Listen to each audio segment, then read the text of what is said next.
Hello friends, ഇന്ന് നമുക്ക് ആപ്പത്തിനും ചപ്പാത്തിക്കൊക്കെ കഴിക്കാൻ പറ്റിയ ഒരു അടിപൊളി മുട്ടക്കറിയുടെ റെസിപ്പി കണ്ടാലോ. ഇത് ഉണ്ടാക്കാൻ വളരെ എളുപ്പമാണ്. അതല്ല, ഞാൻ വെറൈറ്റിക്ക് വേണ്ടി മുട്ട പുഴുങ്ങിയിട്ടല്ല, അത് ഡയറക്റ്റ് ആയിട്ട് കറിയിലേക്ക് ഉടച്ചൊഴിക്കുകയാണ് ചെയ്യണേ.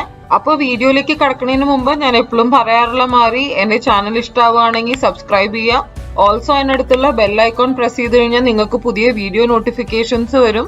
അപ്പൊ ഈ മുട്ടക്കറിയുടെ റെസിപ്പി നമുക്ക് നോക്കിയിട്ട് വരാം. നമുക്ക് കറി ഉണ്ടാക്കാനായിട്ട് ആദ്യം കുറച്ച് സാധനങ്ങൾ വഴറ്റി അതൊരു പേസ്റ്റ് ആക്കണം. അതിനുവേണ്ടി ഒരു പാനിൽ വളരെ കുറച്ച് എണ്ണ ചേർത്തിട്ടുണ്ട്. അതിലേക്ക് നമുക്ക് കുറച്ച് പട്ടയും ഗ്രാമ്പും ചേർത്ത് കൊടുക്കാം. വളരെ കുറച്ച് മതി, കൂടുതലായി കഴിഞ്ഞാൽ അതിന്റെ ടേസ്റ്റ് മുന്നിട്ട് നിൽക്കും. അതോടൊപ്പം ഒരു വലിയ സവാളയും ചേർക്കുന്നുണ്ട്. ഇനി ഈ സവാള നമുക്ക് നല്ലോണം ഒന്ന് വഴറ്റിയെടുക്കാം. ഇപ്പൊ സവാള നല്ലോണം വഴന്നിട്ടുണ്ട്. നമുക്കിനി ഇതിലേക്ക് ഒരു 2 തക്കാളി ചേർക്കാം. തക്കാളി പെട്ടെന്ന് വേവാനായിട്ട് നമുക്ക് കുറച്ച് ഉപ്പും ചേർത്ത് കൊടുക്കാം. ഇനി നമുക്കിത് അടച്ചു വെച്ച് ഈ തക്കാളി നല്ലോണം കുക്ക് ചെയ്യാം. ഇപ്പൊ തക്കാളി നല്ലോണം വെന്തിട്ടുണ്ട്. ഇനി നമുക്ക് ഇതിൽ തീ കുറച്ച് വെച്ചിട്ട് മസാലപ്പൊടികൾ ചേർക്കാം.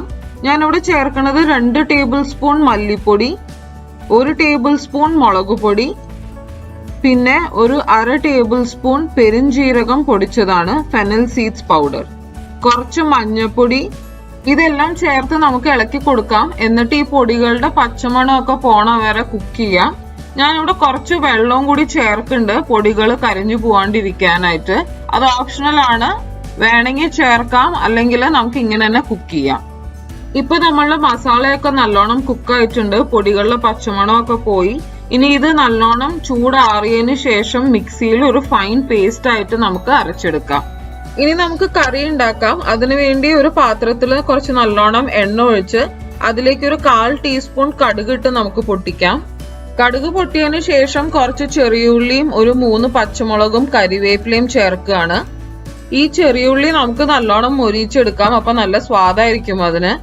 ഇനി ഞാൻ ഇതിലേക്ക് ചേർക്കുന്നത് ഒരു 1/2 table spoon ginger garlic paste ആണ്. ഇഞ്ചിയും വെളുത്തുള്ളിയും നല്ലോണം കുക്കാവട്ടെ. അതിനുശേഷം നമ്മൾ ചേർക്കുന്നത് അരച്ചു വെച്ചിരിക്കുന്ന സവാളയും തക്കാളിയുടെയും പേസ്റ്റ് ആണ്. ഈ പേസ്റ്റ് എണ്ണയിലൊന്ന് കുക്കായി എണ്ണയെ ഒന്ന് സെപ്പറേറ്റ് ചെയ്യാൻ തുടങ്ങണം. അപ്പൊ അതുവരെ നമുക്കിതൊന്ന് അടച്ചു വെക്കാം. ഒരു 2-3 മിനിറ്റ് മാത്രം മതി. ആ സമയം കൊണ്ട് ഞാനിവിടെ ഒരു പേസ്റ്റ് റെഡിയാക്കിയിട്ടുണ്ട്. ഇത് ജസ്റ്റ് 3 ടേബിൾ സ്പൂൺ തേങ്ങ കുറച്ച് വെള്ളം ചേർത്ത് നല്ലൊരു ഫൈൻ പേസ്റ്റ് ആയിട്ട് അരച്ചെടുത്തേക്കാണ്. ഇപ്പൊ നമ്മളുടെ മസാല എണ്ണയിൽ നല്ലോണം കുക്കായിട്ടുണ്ട്. ഇനി നമുക്ക് ഇതിലേക്ക് അരച്ചു വെച്ചിരിക്കുന്ന തേങ്ങ ചേർക്കാം. ഞാൻ ഇതിലേക്ക് കുറച്ച് ഉപ്പും കൂടി ചേർക്കുന്നുണ്ട്. ഇനി നമുക്ക് ഈ കറിയിലേക്ക് ആവശ്യമുള്ള വെള്ളം ചേർക്കാം. ഇതിൽ തേങ്ങയൊക്കെ ചേർക്കുന്നോണ്ട് കറി പെട്ടെന്ന് കുറുകും. അപ്പൊ ഞാനിവിടെ ഒരു 1.5 to 2 കപ്പ് വെള്ളം ചേർക്കുന്നുണ്ട്. നിങ്ങൾക്ക് നിങ്ങളുടെ ഇഷ്ടത്തിനനുസരിച്ച് കൂട്ടുകയോ കുറയ്ക്കുകയോ ചെയ്യാം.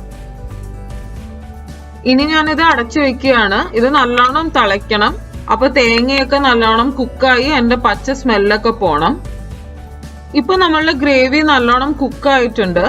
ഇനി നമുക്ക് ഇതിലേക്ക് മുട്ട ചേർക്കുകയാണ് വേണ്ടത്. ഈ സമയത്ത് നിങ്ങൾക്ക് വേണമെങ്കിൽ ബോയിൽ ചെയ്ത മുട്ട ചേർക്കാം. ഞാൻ ഇവിടെ ഒരു വെറൈറ്റിക്ക് വേണ്ടിയിട്ട് മുട്ട ഡയറക്റ്റ് ആയിട്ട് ഇതിലേക്ക് ഉടച്ചൊഴിക്കുകയാണ് ചെയ്യണേ. അപ്പോൾ നിങ്ങൾക്ക് മുട്ട ഡയറക്റ്റ് ആയിട്ട് ഉടച്ച് ഒഴിക്കാൻ കുറച്ചൊരു ഡൗട്ട് ഉണ്ടെങ്കിൽ, അതിൽ വല്ല തോടൊക്കെ ഉള്ളി പോകുന്ന പേടിയുണ്ടെങ്കിൽ, ഞാൻ ചെയ്യണ മാതിരി ഇങ്ങനെ ഒരു ചെറിയ ബൗളിൽ ഓരോരോ മുട്ട ഉടച്ച് ഈ കറിയിലേക്ക് നമുക്ക് ഒഴിച്ചു കൊടുക്കാം. 2 മുട്ടയുടെ ഇടയിൽ കുറച്ച് സ്പേസ് വേണം, അപ്പോഴേ ഈ മുട്ടയൊക്കെ നമുക്ക് ഇൻഡിവിജ്വൽ ആയിട്ട് കുക്കായി കിട്ടുള്ളൂ. ഇനി നമുക്ക് ഈ മുട്ട വേവിക്കാനായിട്ട് ഈ പാത്രം അടച്ചു വെക്കാം. അധികം സമയമൊന്നും ആവില്ല. ഇപ്പൊ ഒരു 5-6 മിനിറ്റ്സിനുള്ളിൽ മുട്ടയൊക്കെ നല്ലോണം കുക്കായിട്ടുണ്ട്. അതൊന്ന് ഒരു മുട്ട എടുത്ത് അതിന്റെ മഞ്ഞക്കരു ഒന്ന് കുത്തി നോക്കിയാൽ അറിയാം അത് കുക്കായിട്ടുണ്ടോ ഇല്ലേ എന്നുള്ളത്. ഇപ്പൊ നമ്മളുടെ കറി റെഡിയായി. ഞാൻ അവസാനമായിട്ട് ഇതിൽ കുറച്ച് മല്ലിയിലയാണ് ചേർക്കണത്. ഇത് നല്ല ചൂടോടുകൂടി ആപ്പത്തിന്റെയോ ചപ്പാത്തിയുടെയോ അല്ലെങ്കിൽ ഇടിയാപ്പത്തിന്റെയോ ഒക്കെ ഒപ്പം കഴിക്കാനായിട്ട് നല്ല സ്വാദാണ്. അപ്പൊ നിങ്ങൾ തീർച്ചയായിട്ടും ഈ റെസിപ്പി ഒന്ന് ട്രൈ ചെയ്ത് നോക്കുക. ട്രൈ ചെയ്തിട്ട് എനിക്ക് ഫീഡ്ബാക്ക്സ് അറിയിക്കുക. എന്റെ ചാനൽ ഇഷ്ടമാവുകയാണെങ്കിൽ ലൈക്ക് ചെയ്യുക, ഷെയർ ചെയ്യുക. നമുക്ക് വീണ്ടും അടുത്ത വീഡിയോയിൽ കാണാം. Thank you.